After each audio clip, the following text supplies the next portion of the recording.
បាទជំរាបសួរពុកម៉ែបងប្អូនបាទថ្ងៃនេះថ្ងៃទី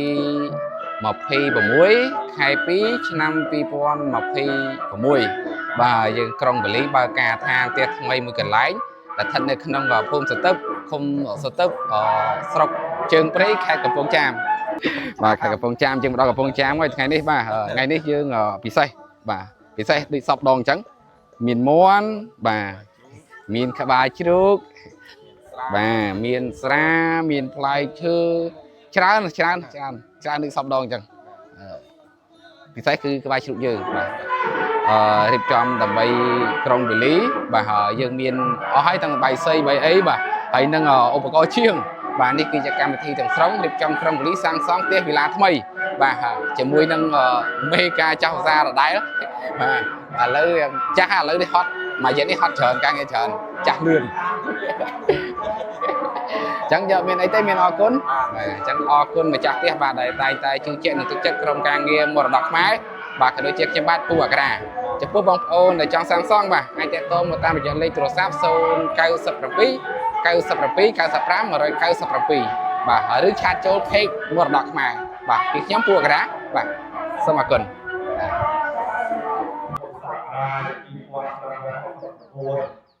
ត្រូវថ្ងៃទី26ខែកុម្ភៈឆ្នាំ2026អេហងទៀតបានញ៉ាំ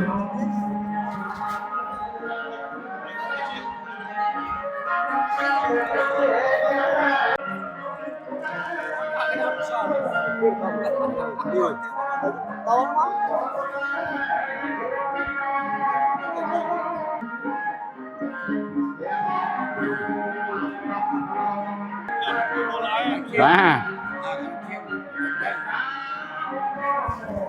មានដាក់ទៀនទេវិញទៀននោះនេះទៀនអុចច្រឡំ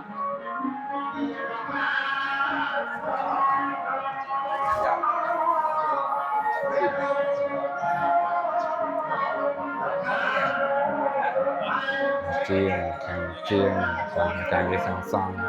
ទាំងមេជាងទាំងមេការទាំងជាងទាំងចង្កការនេះបាទនេះសូមឲ្យធូបប្រាប់ចាស់តាំងចាស់ដី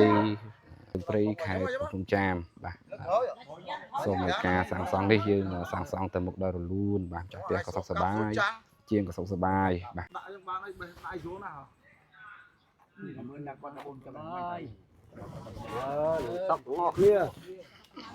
ជំរាបអ្នកទេវតាទាំងពួងទាំងឡាយចូលរក្សានៅញាសាបពុន្ធាអភិវេនព្រះគុណព្រះពុទ្ធព្រះធម៌ព្រះសង្ឃជាមុនប្រសើរលើខាងក្រុមគុំវត្តជាដល់អង្គប្រជុំទីតាមអង្គជោគជ័យជាពលដល់ចំសំប្រតិបត្តិលើអន្តរសំសម័យចាស់ព្រះណាចំមង្គលដោយធម្មញាការជាបានបិសាសឹកតាមក្រៃលើទេវដីនៃគុំហិថលនៃលោកជាសាស័យសន្តោនៃយ៉ាងអនិសាទេតាក្រុមទាំងអរខំកលមកទេតាសំអាគុំទៅអរដល់មកពីរីការតាមលោកគុំជាសង្ឃមកតែអង្គអង្គទៅចេញឲ្យតោះមង្ចាពុទ្ធគុណយ៉ាងចាផងគុណយ៉ាងចាផងគុណយ៉ាងចាប់បន្ទុកសពសោសពរូបសពអីសពជីវកាចណាជំនះស្វ័នទៅអាសេសតោ